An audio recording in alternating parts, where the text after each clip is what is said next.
Chaos, rusuh, dan tidak terkendali. Itulah yang terjadi di Indonesia beberapa hari belakangan ini. Lalu, bagaimanakah para diaspora di Inggris terutama menanggapi tentang hal itu?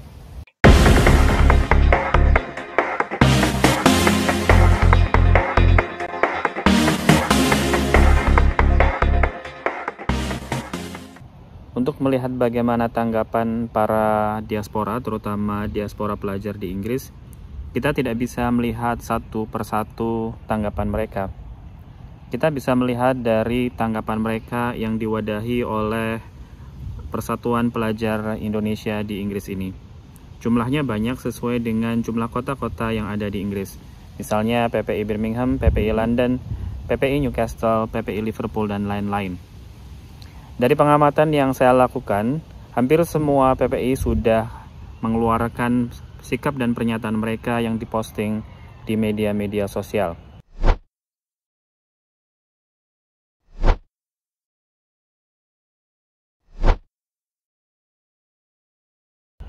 Sebagian besar dari mereka mengutuk dan menyesalkan terjadinya kekacauan yang dipuncaki dengan kejadian yang sangat tragis, yaitu dilindasnya seorang pengemudi ojol oleh pasukan Brimob yang ada di Jakarta.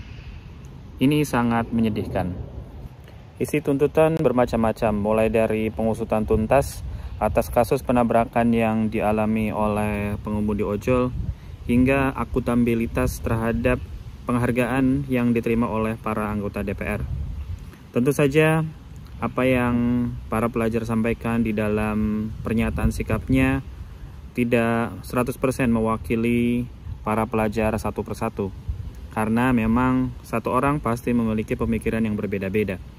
Saya sendiri di Birmingham menyaksikan sendiri bagaimana dinamika yang ada di WA grup pelajar, di mana mereka menuntut pernyataan yang lebih kuat, lebih tegas, dan lebih lugas dari PPI yang ada di kota masing-masing. Tentu saja ini menjadi suatu pertanda yang bagus bagaimana para pelajar sangat peduli dengan keadaan yang ada di Indonesia dan menunjukkan bagaimana mereka aktif untuk berdiskusi secara terbuka dan demokratis. Dari segi tuntutan para mahasiswa dan pelajar di Inggris bermacam-macam. Dan kalau dibandingkan dengan apa yang terjadi di sosial media, tentu saja agak berbeda. Kalau hasil observasi saya di sosial media, tuntutan para pemakai sosial media atau para netizen itu bermacam-macam dan bahkan cenderung emosional. Mulai dari tuntutan untuk Kapolri agar mundur dari jabatannya, tuntutan Presiden agar turun, atau tuntutan para anggota DPR agar mengundurkan diri dan DPR dibubarkan. Tentu saja semua tuntutan seperti itu perlu dipikirkan masak-masak, karena bisa jadi efeknya akan jauh lebih buruk daripada manfaatnya. Tetapi ya, kita di alam demokrasi dan setiap orang bisa berpendapat dengan bebas.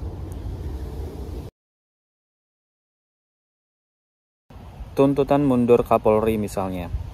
Kita tahu belajar dari kasus Sambo misalnya, yang jelas-jelas ada kesalahan atau tindakan kriminal yang dilakukan oleh anggota Polri, namun Kapolri bisa bertahan dan tidak mundur dari jabatannya. Menuntut presiden untuk mundur juga belum tentu akan menjadi solusi. Mungkin malah jadi kontraproduktif. Karena apabila presiden sampai dituntut mundur atau benar-benar mundur, ini akan membuktikan bahwa apa yang dilakukan para demonstran ditunggangi oleh lawan-lawan politik presiden, yang mana mereka tidak suka dengan kepemimpinan Presiden Prabowo dan ingin dia turun dari jabatannya, sehingga para pendukung status quo, para pendukung para koruptor akan kembali berkuasa dan kembali berkesempatan untuk mengambil uang rakyat lebih besar lagi.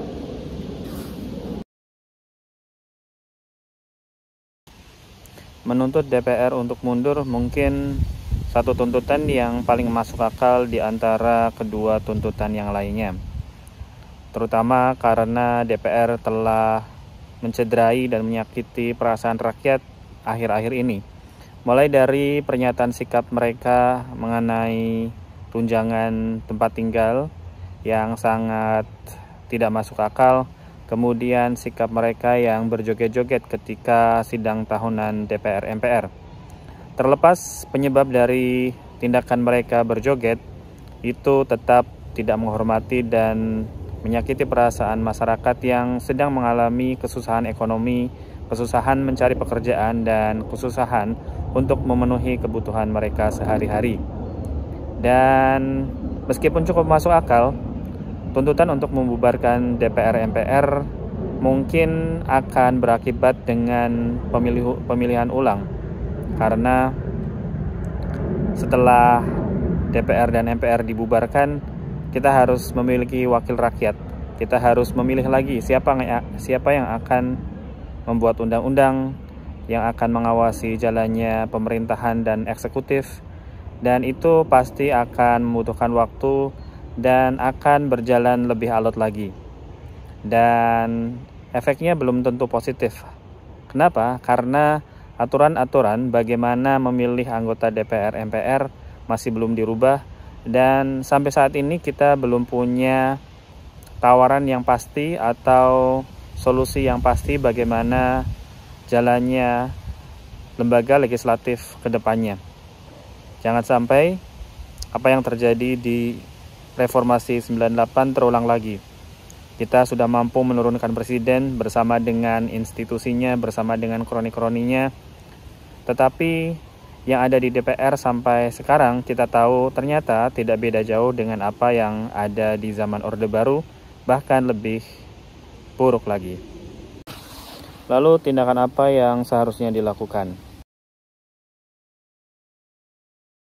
Dalam jangka pendek, yang paling penting adalah melakukan tindakan pengusutan terhadap para polisi yang terlibat dalam pelindasan atau penabrakan pengemudi ojol yang terjadi beberapa hari yang lalu. Ini sangat penting untuk mengembalikan kepercayaan masyarakat terhadap Polri, atau paling tidak menurunkan ketidakpercayaan publik terhadap institusi Polri secara keseluruhan. Apabila ini tidak dilakukan, dikhawatirkan emosi dan tindakan-tindakan yang menuju kekacauan bisa terjadi di seluruh Indonesia. Tentu saja kita semua tidak ingin hal itu terjadi. Kedua, pengungkapan secara terbuka dan transparan terhadap remunerasi dan penghasilan yang diterima oleh para anggota DPR. Ini menjadi dasar untuk perbaikan ke depannya. Apa yang diterima oleh para anggota DPR harus benar-benar diketahui publik, tidak ada yang ditutup-tutupi, dan menjadi dasar untuk perbaikan remunerasi anggota DPR selanjutnya. Kalau itu tidak dilakukan, paling tidak Menteri Keuangan atau Presiden Republik Indonesia menyatakan untuk penundaan atau mereview ulang terhadap struktur penggajian atau remunerasi para anggota DPR sampai waktu yang tidak ditentukan, sampai ada persetujuan publik atau konsen publik terhadap apa yang akan diberikan kepada anggota DPR yang seadil-adilnya dan tidak menyakiti perasaan publik dan masyarakat Indonesia secara keseluruhan.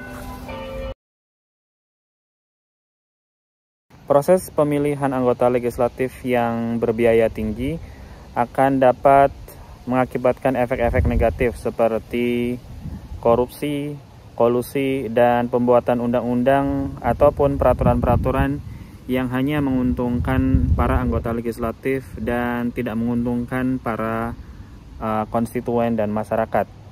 Ini harus segera menjadi perhatian, dan masyarakat pun harus sadar bahwa pesta demokrasi, pemilihan anggota legislatif, dan pemilihan presiden ataupun pemilihan kepala-kepala daerah adalah pesta demokrasi yang harus berbiaya murah tidak menimbulkan biaya tinggi, dan tidak melibatkan politik uang. Ini yang harus menjadi perhatian. Kita pun harus sadar sebagai rakyat biasa bahwa pesta demokrasi harus berjalan dengan seadil-adilnya, bahwa yang menang adalah mereka yang memiliki integritas, memiliki komitmen, dan memiliki keseriusan untuk memperjuangkan kepentingan dan nasib rakyat sampai akhir jabatan mereka. Hal yang sama juga perlu dilakukan di tubuh Polri. Proses perekrutan anggota kepolisian harus berbiaya murah, efektif, efisien, dan mengedepankan kualitas dan meritokrasi para calon anggota polisi, bukan mengedepankan mereka yang mampu bayar ataupun memiliki uang yang berlimpah. Dan selanjutnya berkaitan dengan reformasi di tubuh Polri adalah proses prosekusi atau proses pengamanan yang dilakukan atau diberikan kepolisian kepada masyarakat. Harus dipastikan servis atau pelayanan yang diberikan kepolisian kepada masyarakat harus berbiaya murah, efektif, dan efisien. Apabila tidak, ini hanya akan menambah ketidakpercayaan publik terhadap Polri atau kemarahan publik terhadap Polri. Ini harus dicegah dari awal dan dari jauh-jauh hari. Jangan sampai hal-hal yang negatif ini mencapai puncaknya ketika kita tidak siap, atau mencapai puncaknya ketika kontrol pemerintah terhadap keadaan itu sudah tidak mampu.